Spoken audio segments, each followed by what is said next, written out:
Bonsoir, bonsoir, bonjour, c'est Congo News 24. Chers téléspectateurs, comme toujours avant de commencer notre émission, nous disons merci à Dieu, nous disons merci à nos chers abonnés et téléspectateurs qui nous suivent partout dans le monde entier et en RDC. Chers téléspectateurs, soyez les bienvenus à l'émission Nabiso, Auto Sola Masolo à RDC. Alors, chers téléspectateurs, le lotozana va point moko ya kafu kafu. Boko yoka, oyo nanu penza, boyoka ti. Eza somo. À la une, chers téléspectateurs, en s'attaquant aux ordonnances du chef de l'État, Sylvestre Ilunga cherche un alibi pour démissionner. Boko yoka débat sur contre siye bazolo boyebi que doyaka toujours na ba preuve eza somo balobi soki FCC bazokoka ko conseiller premier ministre te alors a démissionné eza ya koyinda esi eyindi. Deuxième point, chers téléspectateurs, somo RDC eza ya koningana. Le ministre d'État à la décentralisation Rouberois sort de son silence. Eza somme. Allo bien, moi Rouberois, je suis congolais. Né en République démocratique du Congo, ça me fait mal. Chaque jour, nala mukana tongo, bazolo baboui. Nala mukana tongo, alo bandeko eza somme. Tozana ba point belé toko débattre sur les ministres, il y a décentralisation. Alors, tous à la connecter, et ça alors, chers téléspectateurs, comme la première point d'abisso, boyim sabande ko bazala connecter pour comme temps auto sola masolo ya RDC. Alors, premier point, et ça somme parce que maloba oe bimia wa donc yindi si débat yango mona ka ba point do ba point mission lilo ezal partout ya koyinda. Premier point balobi FCC soki boyebi droit constitutionnel te bobenga ba professeur baya boko yoka ba professeur oyoka professeur André Mbata boko donc boko yoka de eza so mon émission oui.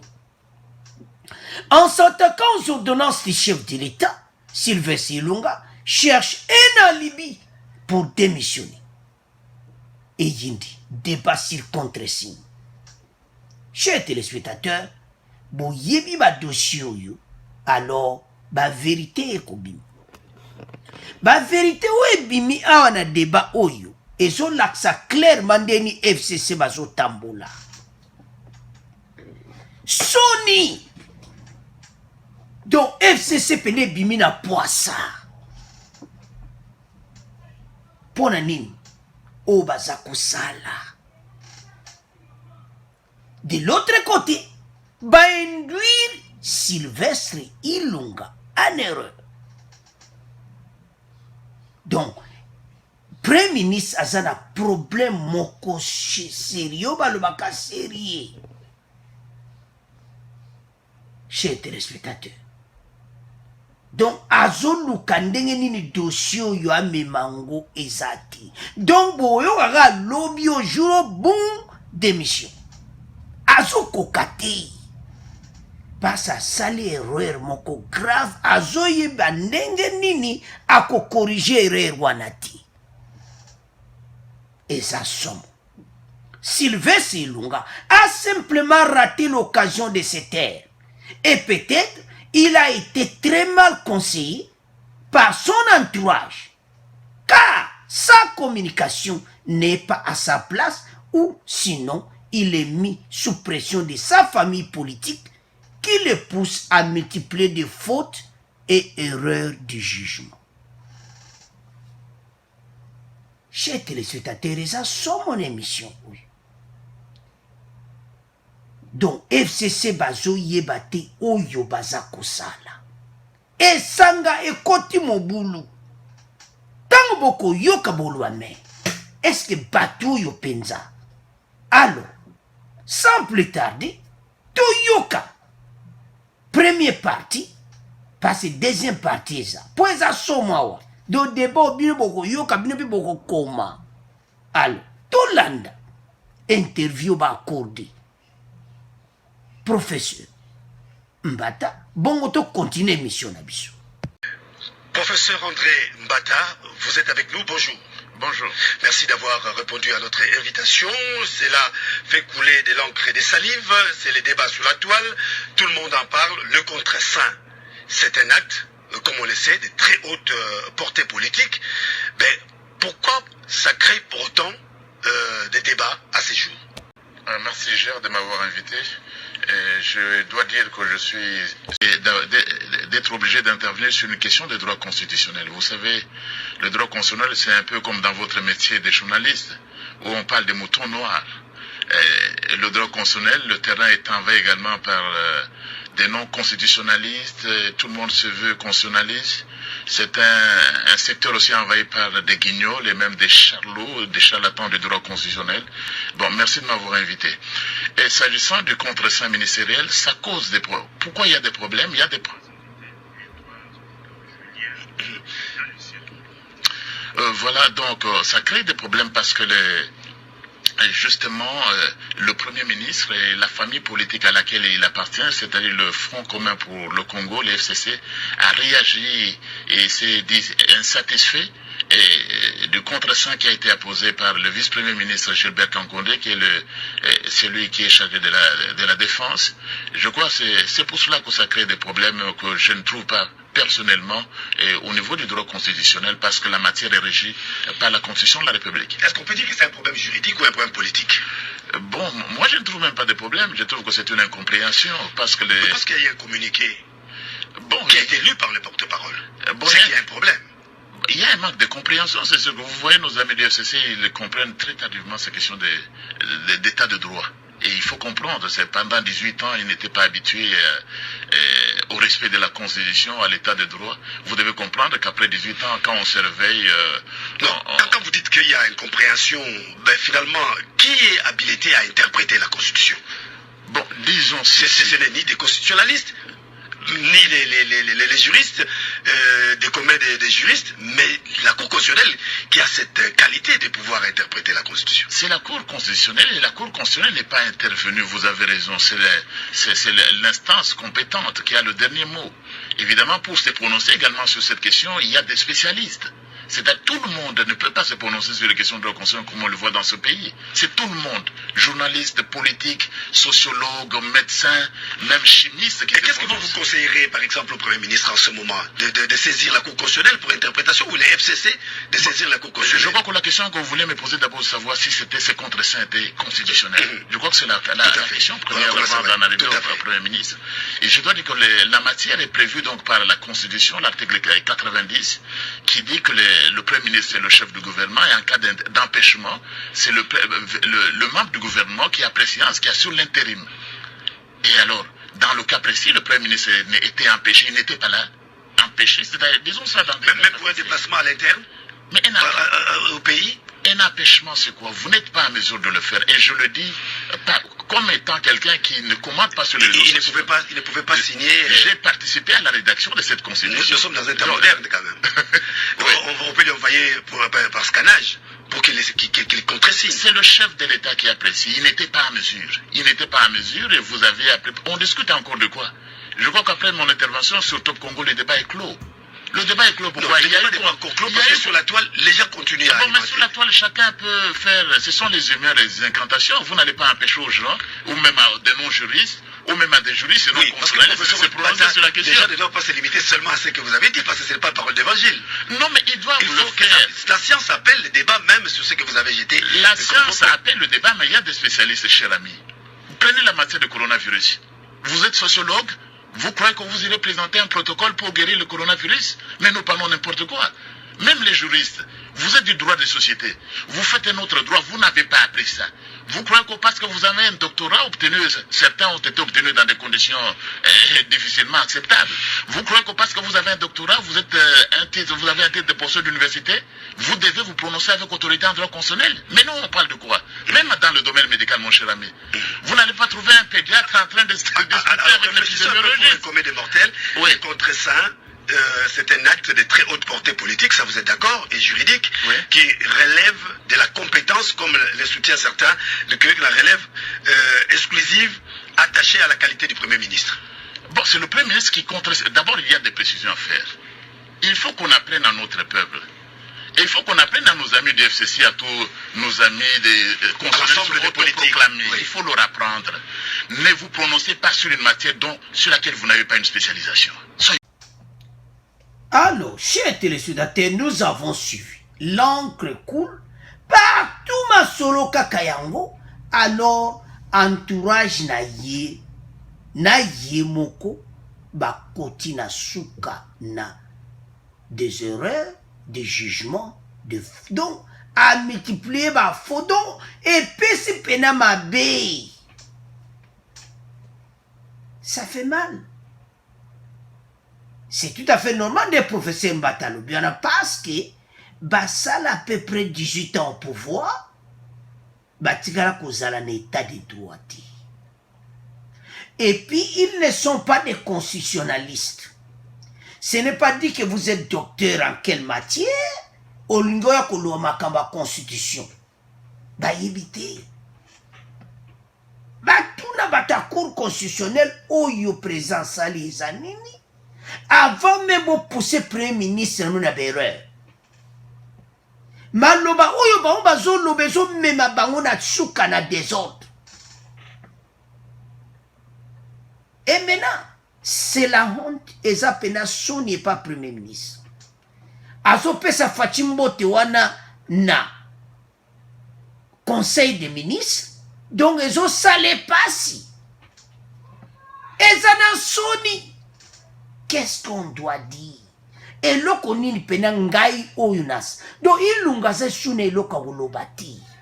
Chers téléspectateurs, quand il était arrivé au Conseil des ministres, où il est kaki, avant qu'il penanie le vendredi. Makamutue banaki banda lundi, banda lundi, on a tué le 27, le 28, le 29. Donc, azalaki li susu yeti. Donc, ezo sala e pasi.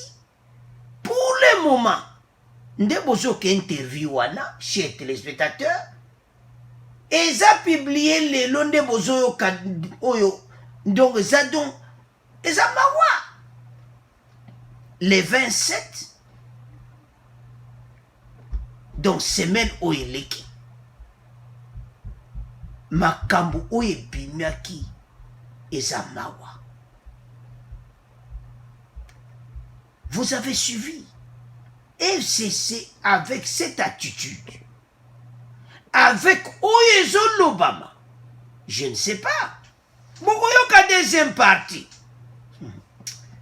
Bon, n'est comme pas Roubero. Bamusuna si bagutika na bango émission mewe za mobulowa. Eza ya koyina metezo ya na point Roubero. Eza som. Alors, chers téléspectateurs, eza mawa. Comment que bande konabisa FCC bayebi na bango droite mais balingi bakota makambo ango oyebi lokwate ko salango ti Bachadari va pousser Premier ministre en erreur lui-même Némi mais il y a ça qui directeur du bureau ya Kabila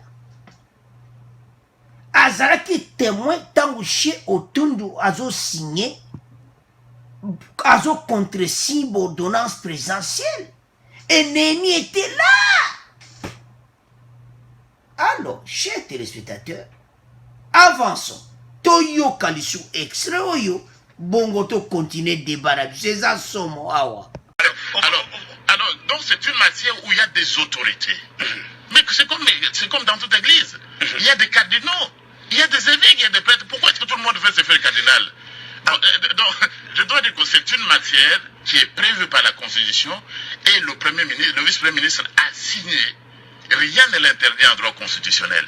Donc tout le reste, ce sont des incantations. Est-ce que c'est de manière un peu aléatoire ou c'est peut-être une façon de voir des choses pas très correctement lorsque les uns évoquent le cas de jurisprudence, notamment lorsque Bruno Tshibala était Premier ministre, il y a eu des ordonnances qui ont été contresignées par le VPM José Makila en lieu et place de Bruno Tshibala qui était absent.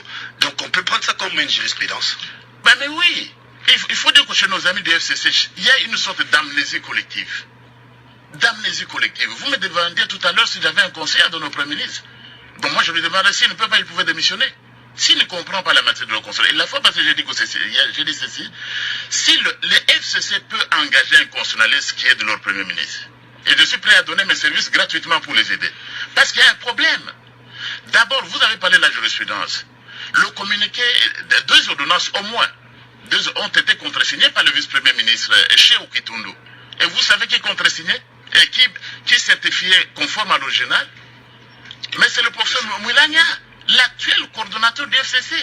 Est-ce que le FCC a des leçons donc à donner? Non, aucune. Il n'y a pas que ça. Il n'y a pas que ça. En 2013, laissez s'il vous plaît, en 2013, c'est lui qui contresigne plusieurs... Mais demandez au général Silvano Kanyama. Il a été nommé commandant de l'unité de la protection des hautes personnalités en 2013. Qui avait contresigné l'ordonnance?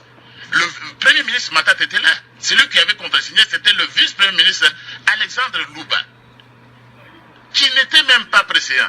Parce que le président à l'époque c'était le professeur Moukoko Samba, le ministre du budget. Mais nous parlons de quoi? Et vous savez qui avait certifié la signature conforme à l'original? Beya Sikou, un professeur de droit, pas un sociologue s'il vous plaît. Un professeur de droit, il a certifié, il vous dit donc, le contreseing du vice-premier ministre était normal. Beya Sikou, professeur à ma faculté. C'est lui qui contresigne lorsque Bruno Tshibala est là. C'est qui? Certifié conforme à l'original. C'est Mouilania, professeur des marchés publics, mais effectivement pas de droit constitutionnel comme moi. Professeur des marchés publics, mais coordonnateur actuel du FCC. Mais pourquoi est-ce qu'on ne peut pas donner les leçons? On donne des leçons à qui? Est-ce que le contreseing fait du Premier ministre un coauteur des ordonnances? Non, c'est l'ordonnance présidentielle. Le Premier ministre Ilunga, il ne peut pas se prendre pour une institution. Il n'est pas l'égal du président Félix Tshisekedi. Félix Tshisekedi est président de la République. Il n'est pas l'égal de Ilunga Ilunkamba, le pauvre Ilunga Ilunkamba, qui est Premier ministre. Ça doit être clair. Donc le gouvernement, c'est un corps. C'est l'ordonnance du président de la République. Le président, c'est une institution. Mais vous savez, c'est l'article 69 de la Constitution qui vous énumère les institutions de la République, mon cher ami. La première, c'est le président de la République. Et vous avez le Parlement et vous avez le gouvernement. La présidence de la République. Le président de la République. C'est une institution, pas la présidence de la République. C'est très important de le noter. Mais le gouvernement, c'est pas une institution. Non, il n'est pas une institution. C'est le gouvernement qui est un organe collégial. Et d'ailleurs, l'ordonnance portant organisation et fonctionnement du gouvernement dit que le Premier ministre assure la coordination du gouvernement avec le vice-premier ministre. Donc, le FCC doit dire à son Premier ministre, il doit lui apprendre, c'est le droit constitutionnel, parlons science, que c'est la science. Non, c'est la science ici que le gouvernement, c'est une institution, le Premier ministre ne l'est pas. C'est de la science. Donc, il ne peut pas être co-auteur des ordonnances. Mais nous sommes dans un contexte il n'est pas co-auteur des ordonnances. Vous êtes dans un contexte, vous posez des questions à un constitutionnaliste. La Constitution n'a pas changé parce que vous êtes dans une coalition. Et la coalition est prévue à l'article 178 de la Constitution. Donc, de quel contexte on change? Vous ne changez pas la Bible, mon cher ami, parce que vous êtes dans le contexte de Covid. Vous n'allez pas demander aux musulmans de changer le Coran parce que c'est le Covid-19. Non, c'est le droit constitutionnel et ça doit être clair. Merci de poser la question 1000 fois, merci. Tout le monde n'est pas constitutionnaliste, on le dira combien de fois. Alors, tout le monde ne peut pas être... Là, cette matière, tout le monde a le droit de se prononcer. Parce que la Constitution appartient à tout le monde. Mais chaque domaine a ses spécialistes. Et c'est ça le problème. Voilà, on va revenir à vous, professeur, le temps d'ouvrir les standards. Alors, chers téléspectateurs, vous avez suivi. Il a même donné l'exemple, même dans la église. moto nyonso akozala cardinal te do eza badésordre. C'est-à-dire makambo aso oyebi yango te tuna baede yo. Ce n'est pas parce que Néhémie ozotangisa na université que yo oyebi droit constitutionnel, non.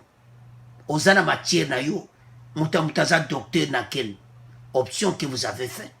Mais attention, c'est pour ça que le professeur Mbata dit clairement que les restes sont des incantations.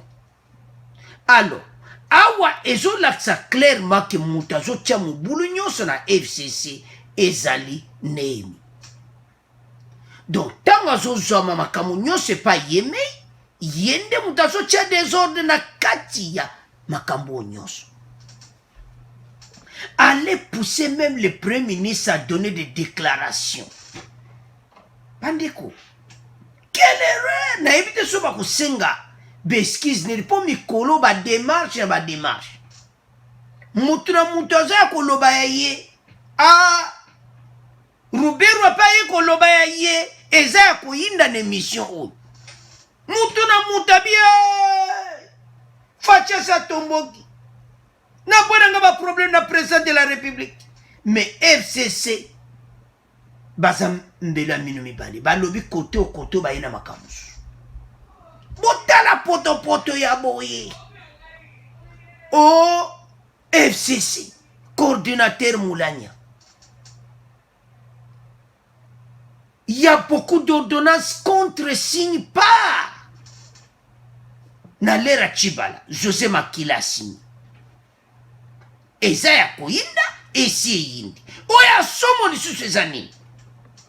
Oya che Okitundu asignaki en présence d'un compte témoin, le directeur du bureau du président Kabila, Néhémie Moulania, l'actuel coordinateur de FCC. Ça se voit clairement que pays bato abwe bakozala jamais ko diriger mboka. Yango tozaki na ba problème. O ezo laksa ngwana yango zo mona mboka na biso pendant 18 ans. Ah, elobi ndeko tozata lera Mobutu. Lera Mobutu bazako bena mpe balarme. Makambo eleki na 18 ans to mona yango te. Pour bato aboye vraiment. Tant que conseiller, je me demande, le premier ministre a des conseillers ou pas? Qui est le conseiller en matière légale? Il y a premier ministre. Nanaza conseiller premier ministre na côté constitution. Azanani, il connaît la constitution ou pas? Mbongo bazolia na prémature, oza conseiller à Ilunga, ozolia grand salaire, mais ozo quoi conseiller Ilunga. FCC, parti na bino ya FCC. Est-ce que bozana mutu o ayebi droit constitutionnel? Soki bozana yete lere yangoyo professeur Mbata lobi nganaza. Bokene boyebisa ya kwede bino. Soki pena primati bozana mutu. Bobenga professeur Mbaya kwede bino. Eza ya kuyinda esi yindi passe batuyo. Tozo mona clairement congolais angaye batu batamusi biso pendant 18 ans. 18 ans moko eleki na ukaka na poubelle. On n'a rien fait pour nous. La EDC par terre. Et les mêmes personnes qui viennent encore bloquer la route à notre président. O alinga bimisa ba congolais na ba difficulté. Ça me fait mal en tant que congolais de voir ma dossier à boyer.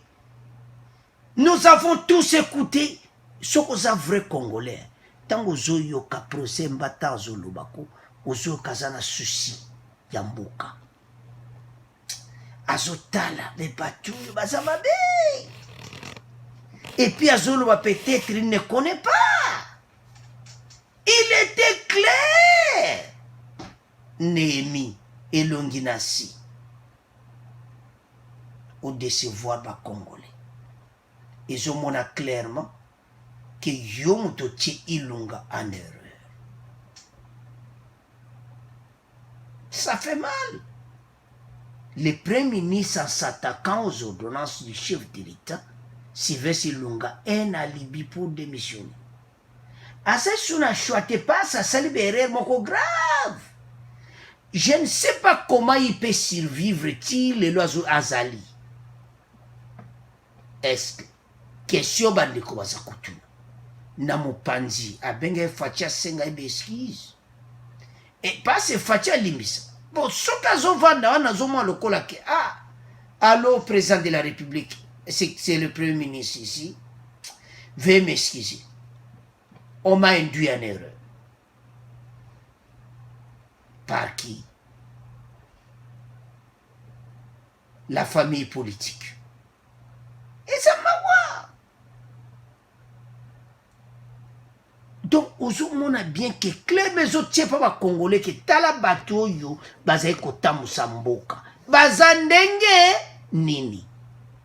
Na problème ka muki ya droit constitutionnel. Bozo koka kopesa conseil na premier ministre. Et le premier ministre a 4 lignes rouges.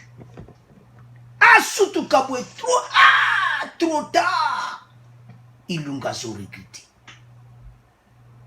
Némi. Okene ko sala na makala kotala caméra sur base de quoi? Vous êtes dit même région Kivu. Ceux qui bosa bata Kivu. Bolaksa qui bosa ba vraiment congolais.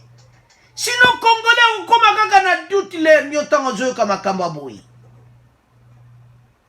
Chers téléspectateurs, vous sentez une chose. Quand le professeur Mbata parlait, ce que les Congolais ont senti, goût elengi moko boy tango loba, plaisir moko boy, que vraiment ndekuranga yona. Il donc à s'exprimer très bien. Et puis à toucher ma point clé, oyo bandeko, oyo bazo tia désordre na katamboka. FCC bozo mema biso wapi. Alors, chers téléspectateurs, ezamawa. Ndeto komeli bino wana que le premier ministre a été très mal conseillé par son entourage. Car sa communication n'est pas à sa place. Totili bino wana botanga. Et ça oba komina media na biso a EDIS.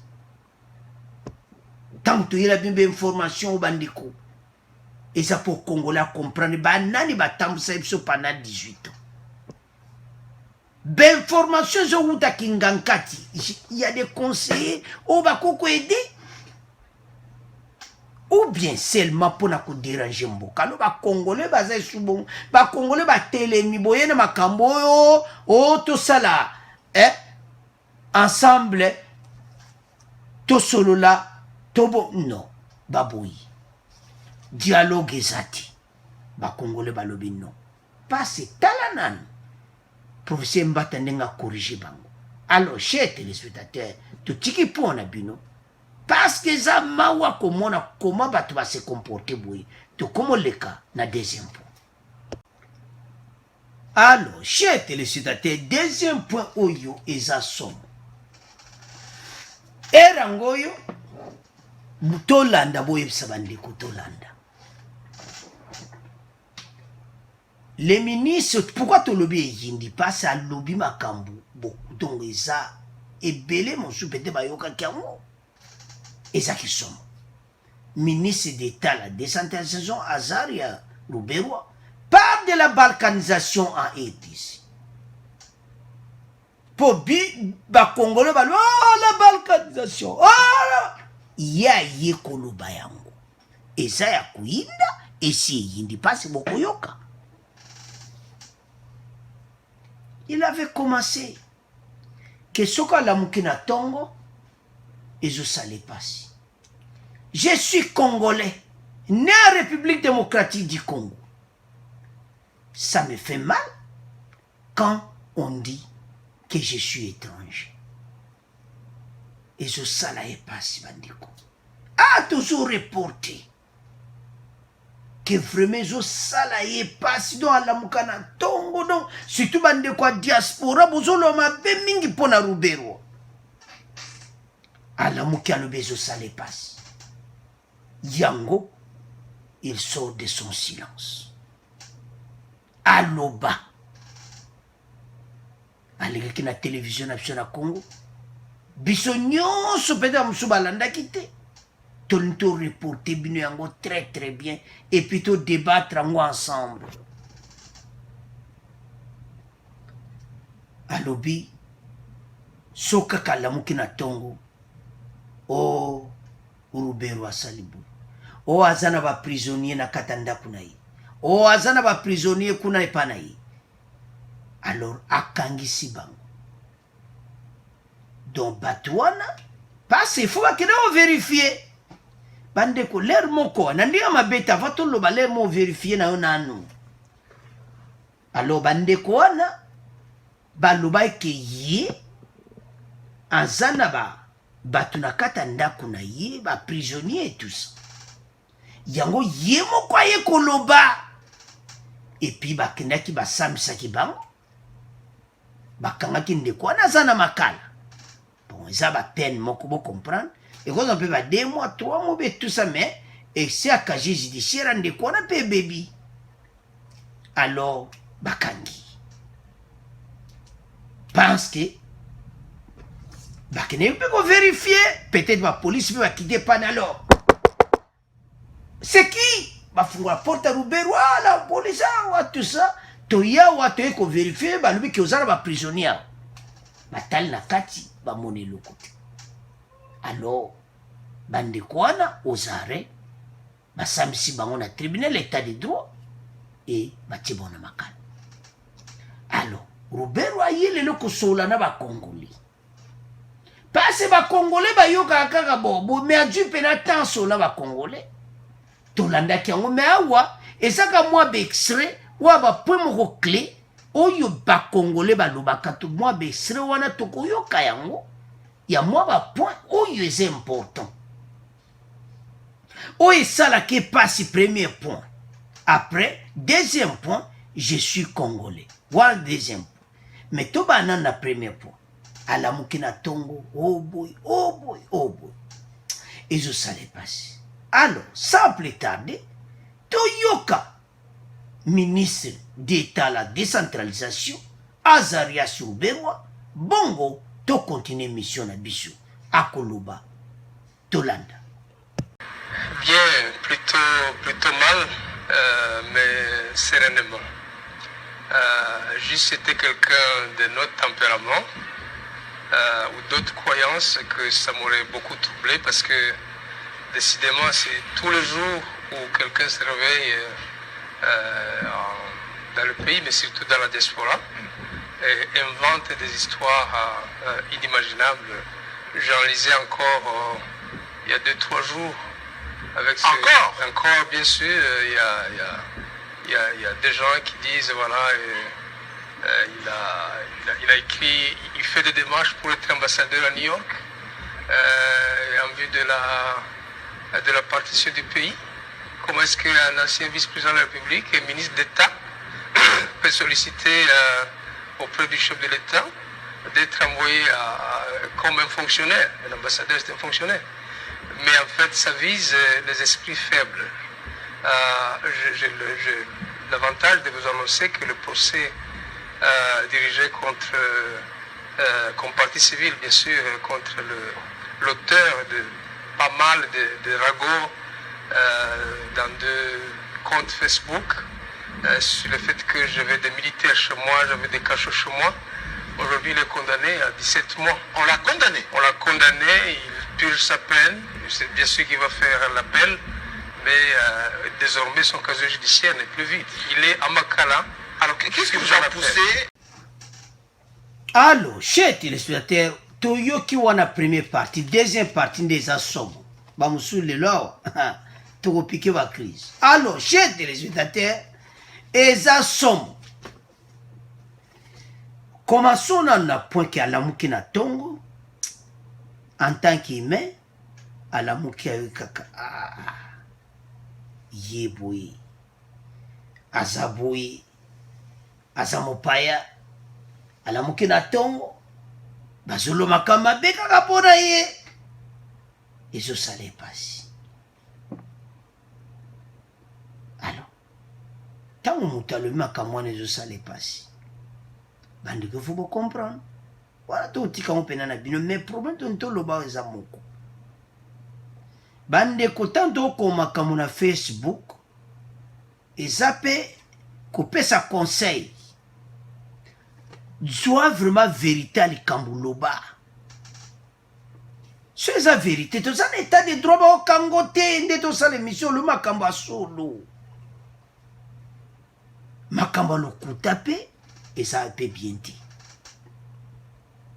alors nazoloba na ka bandeko na nga bacongolais nayebi te ndeko wana ya affaire eza motu moko na compte na ya Facebook bakende kosamba na Lubero j'en suis sûr bakende kovérifie parce ya loba aza na bato kuna aza na bato na kasho tout ça loba likambo eza vérité comme tout le monde en parle alors bakangaki ndeko wana esanga parce ke ndeko na biso 17 mois na makala eza chose vrai donc aza pena na makala bon ezalaka ba 17 mois akobima na ye mais excès ya casier judiciaire na ebebi ndenge Lubero alobi wana mais problème atoni toloba eza nini baproblème ethnique congolais ezopousse bapase mabe elekaki mingi na RDC e mo bokondane bacongolais baza raison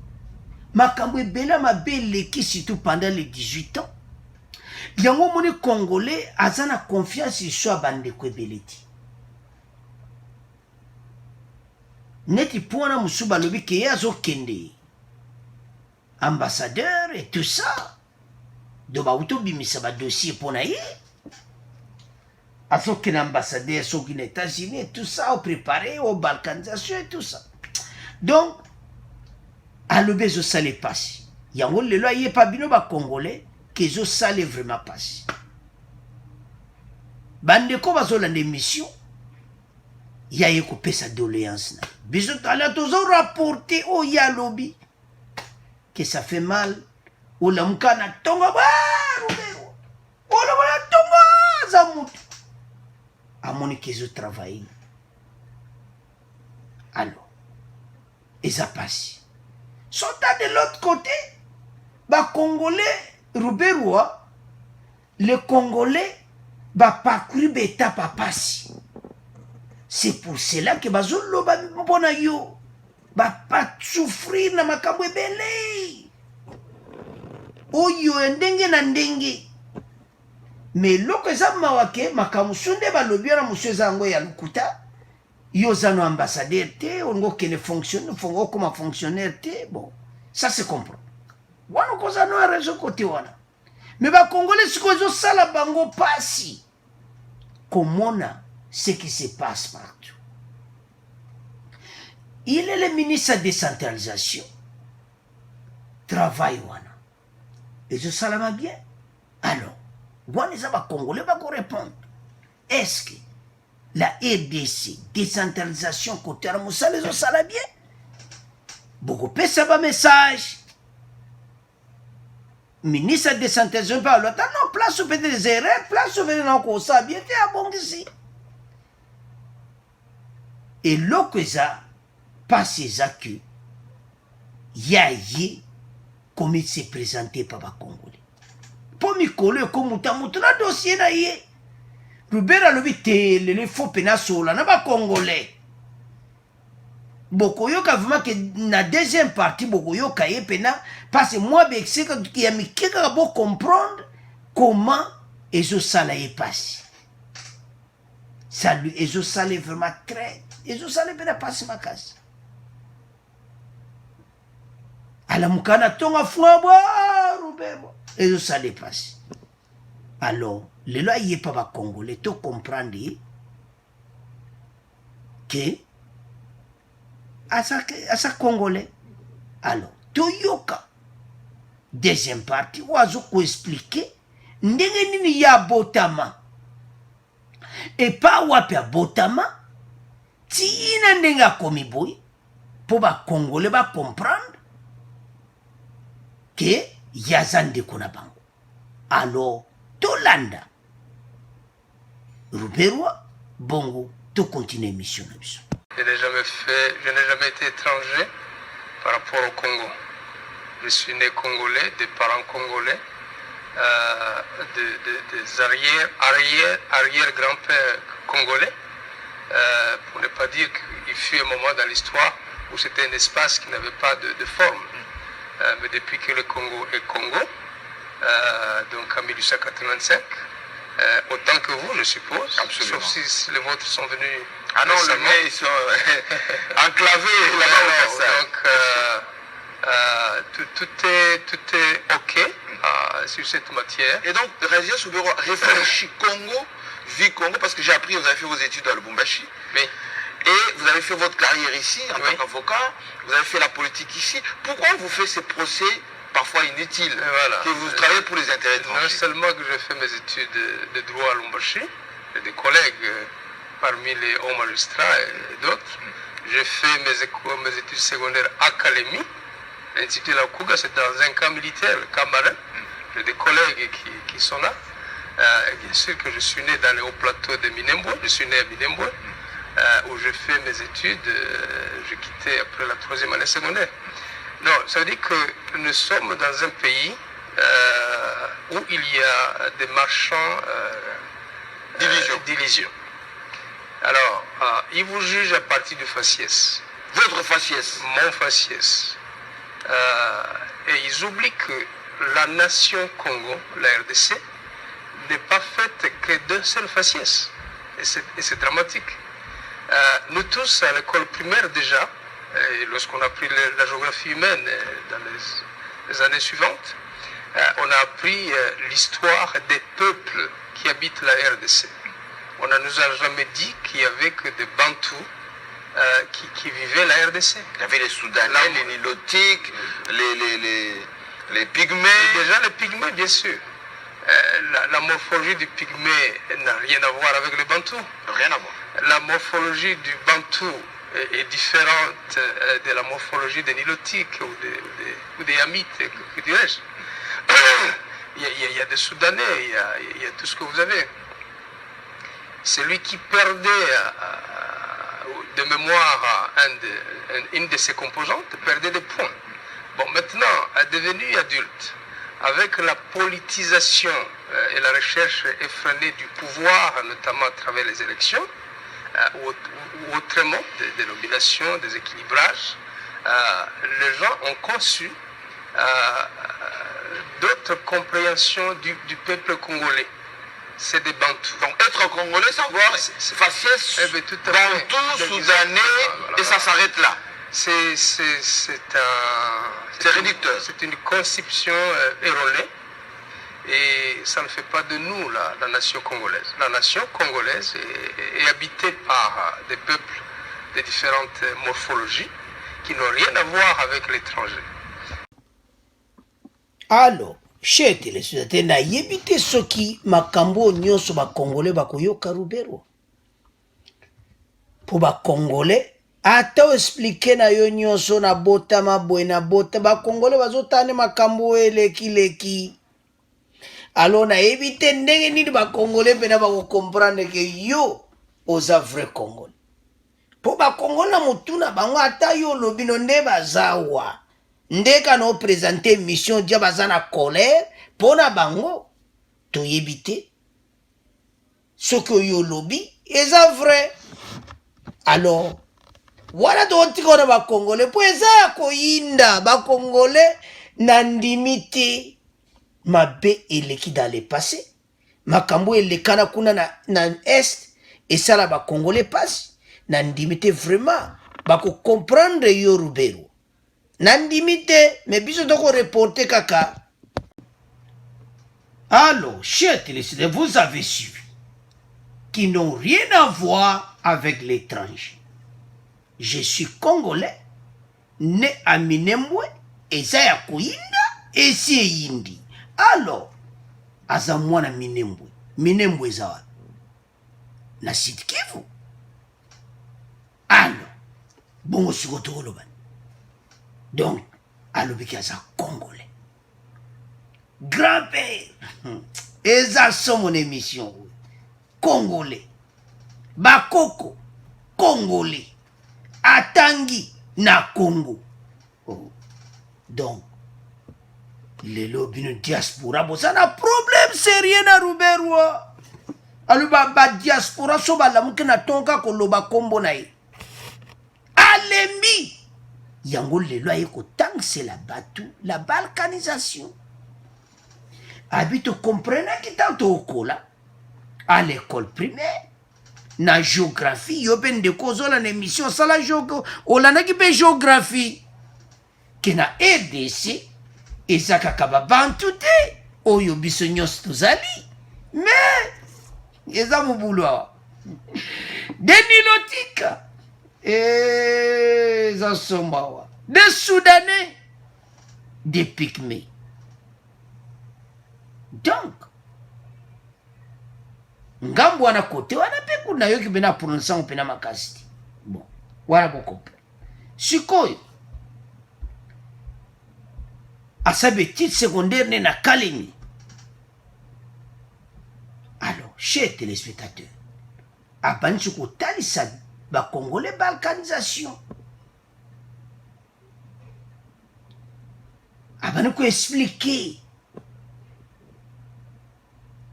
parce que l'on kana tongo abi ye jamais atikala ko trahir mboka azalaki na gouvernement ya 1+4